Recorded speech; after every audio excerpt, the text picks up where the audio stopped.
This is the gold one. Very nice packaging here. Okay, 4G 64-bit octa-core, just as rumored. They're going to be going back to that format. 4 gigabytes of RAM, 5.2 inches. What? Supposed to be 5.8 at the smallest. Dual pixel, IP68, water and dust resistant. Whoa, awesome. All right, let's dig in. If that is actually true for $100, not bad. Huh. Well, makes sense. Must be a production sample, right? The text right there. Okay, the moment of truth. Here it is. What? Whoa, this thing gained weight. Batman. Why is there a Batman logo? The Batman phone. MTK new concept. All right, man. So let's pull this off. So the screen actually shrinks from the sticker. Look at that. It's a little bit bigger. Nope, you got bamboozled. Now it's even smaller. Okay, so I gotta give him props. The curved edge does exist, but it's not a real curved edge. So the glass curves, but the LCD doesn't underneath. It's obnoxiously thick. Oh my goodness, look at this. There is the regular S7 up top, and this one has an extra 2 millimeters. Wow. Okay, but I'm seeing that new dual lens camera, so there is an improvement there. That's cool. Batman approves. That is so chunky. Look at that. Oh my goodness, that's ridiculous. But I'm surprised they didn't make the change to USB. I'm starting to feel like something isn't right. I'm going to power this on. See what we got in there. Samsung Galaxy S8. Cool. Powered by Android. So I guess they decided not to switch to virtual buttons. This one's feeling a little loose in here. Weird. Yeah, people just were complaining too much. They must have changed their mind. Whoa, that sound from the speakers. That sounds like the blown speaker on my MacBook that I brought into the Apple Store today to fix. I'm actually very curious to see how this performs. So, all right.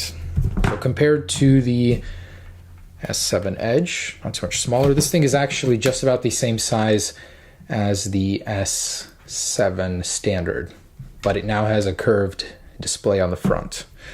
Okay, all right, so I'm gonna move all this over. All right, so it has the same wallpaper as the S7. Wonder why. Jumping into settings, where is it? So let's see what this thing is running. So it looks like an Android 6 version. What? All right, so this thing didn't come with Android 7, Android 6.0.1. Quite a downgrade for the Galaxy though.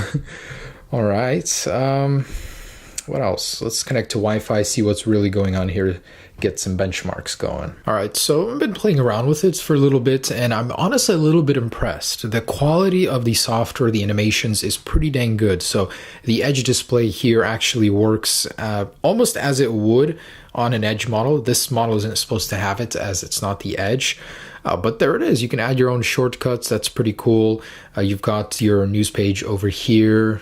It's actually very, very smooth. I mean, for the uninformed person, I mean, this could pass as a Samsung Galaxy S8 or S7 even. It's really not bad. The skin is really good, and it just feels a little heavy. Literally, I'm not even kidding. This thing feels almost 2 times heavier, and the metal itself is really thick. Like, this is real aluminum here. Very, very chunky, but not terrible. So it has a little chamfer going on where you can't really see it on this one. Not bad, not bad. So I'm actually kind of curious whether this thing really is water resistant. So I want to check to see. I looked into the ports, and I can see that there's no, block off of the passages or anything.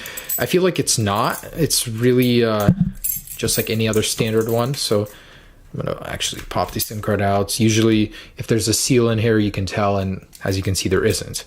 But you can put a micro SD in, which is cool. So wow, for $100, that is not terrible.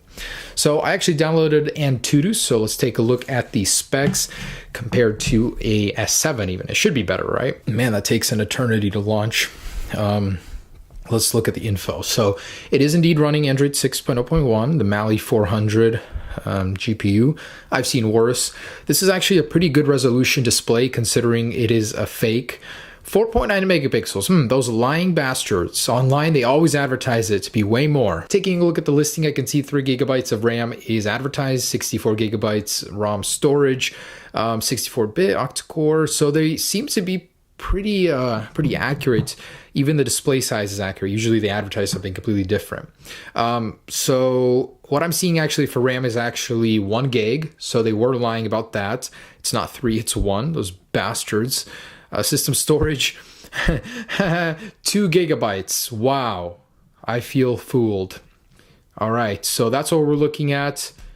And let's go ahead and run a Antutu benchmark, see what score we get. Would you look at this? These guys actually go to the lengths to prevent you from using the Play Store in order to download a benchmark and see what this actually is. So it doesn't let you download apps as they have permissions running. You disable it and it immediately re-enables. So they really don't want you to install applications. So just to give you an idea of what we're working with here, 22,722. For some context, the S7 Edge 125,243 score of CPU and GPU combined. And that's including RAM speed and all that. So quite the downgrade there. I'd say 1/5 of the speed, a little bit more than that. But for some reference also, here is the iPhone 7 clone from earlier. It got 14,233 and that one costs 150. So you're getting more for your money with the S8 clone here.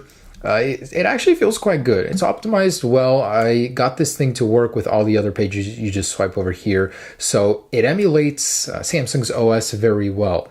And it doesn't have a lot of the bloatware that it does. Some of it, but overall, not terrible. So let's take a look at this dual lens camera setup. The official essay, I don't think it's going to get the dual, but you know, they had this idea and this phone itself before it was even announced or released, so keep that in mind. You know, they're doing the best they can with the rumors they had available. Batman is a billionaire, but he can't predict the future. Anyways, let's take a look at that camera. All right, so it's getting a little dark right now. It's 5:22, so it's a little fuzzy. That's explainable. Not too bad. I really doubt this thing has optical image stabilization. Let's try the zoom. Pretty blurry 4 times. Alright, so check out my honeybees, they're asleep. I'm actually kind of surprised. This compared to the iPhone 7 clone I tried earlier is a huge step up. Let's check out the chickens. Oh shoot, I'm sorry guys, did I wake you? Oh shoot. Oh my goodness, that motion blur. Alright, so you guys can go to sleep now. Alright, so interesting. Alright, front facing camera, I would say it's not terrible. Also a bit of a lag there, but not bad. Quality wise, it's miles better than the iPhone, I'll tell you that. Hey little birdie! Try out the zoom. Look at those pixels. Spy camera. So let's get some color in here. I find it funny that the size of the video, the ratio is like 5:4 or something. There's no 16:9. So you guys know this heart rate sensor over here, how it has depth to it. I actually took a closer look at the camera here, and it's literally painted on to the lens here. Very, very good attention to detail. At least the iPhone 7 had the dual LED flash that was True Tone. This one just has one single one, kind of cheap. And if you look even closer, there's only one camera. One of them is a dud. It's not even real. It doesn't even have a lens. So dual lens camera just for the aesthetic look of it, which doesn't really look that great, to be honest. So I actually wanted to take one last look compared to the S7. It looks like they just took